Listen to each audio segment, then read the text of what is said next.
मैं पाकिस्तान के लोगों को भी कहना चाहता हूं, सुख चैन की जिंदगी जियो, रोटी खाओ, वरना मेरी तो है ही।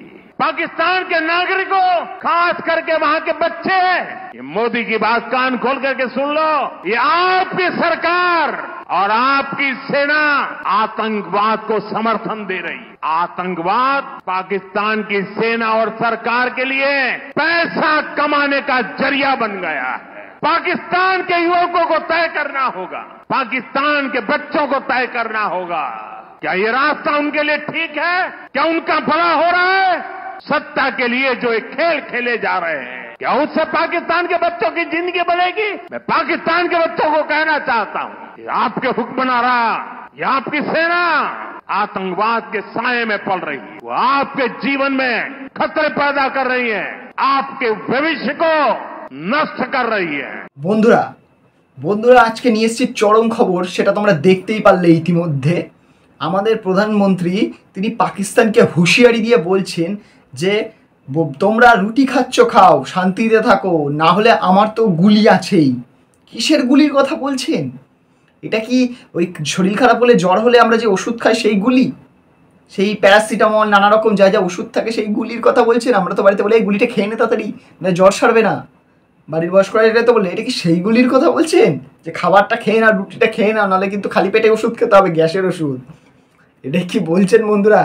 যাই হোক, মজা করলাম আমি কথাটা নিয়ে, কিন্তু কথাটা কিন্তু দমদার বলেছেন, দমদার। আমাদের প্রধানমন্ত্রীর মানে সত্যি কথা বলতে 56 ইঞ্চি সিনা, মানে তার 56 ইঞ্চি সিনা প্রমাণ করে দিল আজকে এই কথাটাতে। উনি পাকিস্তানকে হুঁশিয়ারি দিয়ে বলছেন, পাকিস্তানকে ইউবাও, পাকিস্তানদের নিউ ইউথ জেনারেশনকে বলছেন যে আপনারা তো আতঙ্কবাদীদের সাপোর্ট করেন। ডাইরেক্ট খুল্লাম খুল্লা বলছে, খুল্লাম খুল্লা। বন্ধুরা সত্যি কথা বলতে আমাদের প্রধানমন্ত্রী কিন্তু দম আছে, মানতে হবে। এটা তোমরা মানবে কি মানবে না জানি না, আমি কিন্তু কোনো পার্টিকে সাপোর্ট করে বলছি না। যে ভালো আমি তাকে ভালো বলি, যে খারাপ তাকে আমি খারাপই বলার চেষ্টা করি। বন্ধুরা চেষ্টা করি কেন বললাম? আবার বলবে আচ্ছা ভালো বলার বেলা মন খুলে, খারাপ বলার বেলা চেষ্টা করছো।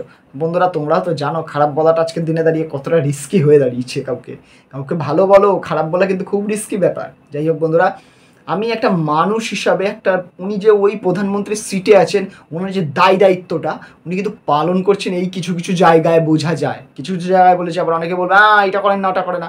আমার দেখা কিছু কিছু জায়গায় যেগুলো, সেটা হচ্ছে এগুলো।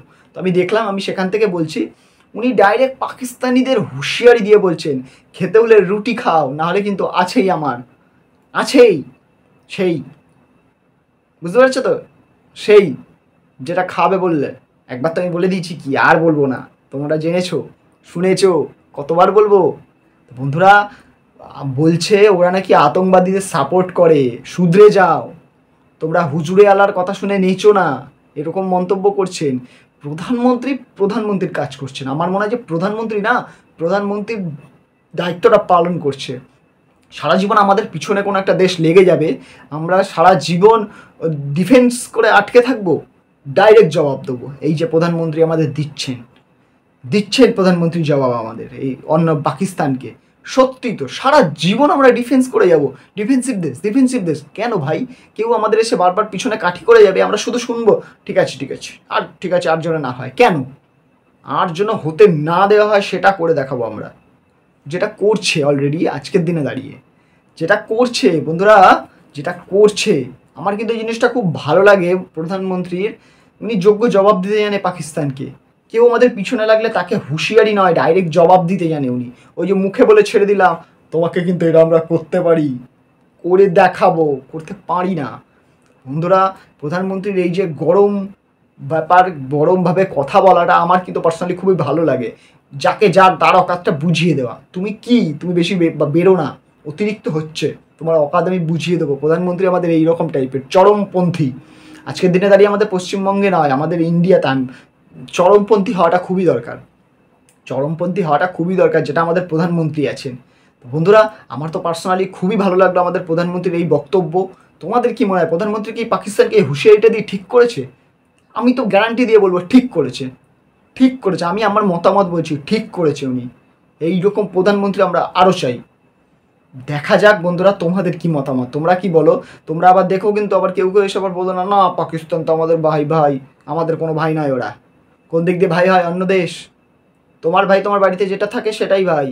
তোমার আশেপাশে তোমার সাথে যারা সদ্ব্যবহার রেখেছে তারাই তোমাদের ভাই। আমি কোনো ধর্মকে বলছি না, যে কোনো ক্ষেত্রে হতে পারে। তারাই তোমার ভাই, যে তোমার সাথে পাশে আছে ভালো মন্দ খারাপ সময়, ভালো সময়ও আছে, তারা তোমার ভাই। অন্য দেশের ওই পাকিস্তানিরা তোমার ভাই নয়, আমাদের ভাই নয়, যারা আমাদের সারাক্ষণ পিছনে লাগার, আমাদের কাঠি করার চেষ্টা করে। তো বন্ধুরা, এটা মাথায় রাখতে হবে। প্রধানমন্ত্রীর দম আছে, আমাদের দেশের প্রত্যেকটা নাগরিকের এরকম দম থাকা উচিত, আমার পার্সোনালি এটা মনে হয়। বন্ধুরা, তোমার কি দম আছে নাকি সেটা তুমি জানাও, এরকমভাবে প্রোটেস্ট করার, এরকমভাবে ডাইরেক্ট বলার। দেখা হচ্ছে পরের ভিডিওতে। আমি একটু গরম হয়ে গেছি মোদিজির কথাটা শুনে, সত্যি একটা জোশ চলে এসেছে, জোশ। দেখা হচ্ছে পরের ভিডিওতে। হ্যাঁ, জোশ দেখে বলছি একটু সাবস্ক্রাইবটা করো, এখানে করো, সাবস্ক্রাইবটা করো, সাবস্ক্রাইব করে নোটিফিকেশন বেলটা বাজিয়ে দাও, আর কমেন্টে জানাও প্রধানমন্ত্রীর কথাটা তোমাদের কত আনন্দ লেগেছে শুনে। আর হ্যাঁ, লাইকটা করতে ভুলো না। তোমরা ভিডিওটা দেখে চলে যাও, লাইক কমেন্ট সাবস্ক্রাইব কিচ্ছু করো না। সাবস্ক্রাইব করো মনে করে, আজকে না সাবস্ক্রাইব করে যাবে না বন্ধুরা, সাবস্ক্রাইব করো। দেখা হচ্ছে পরের ভিডিওতে। টাটা।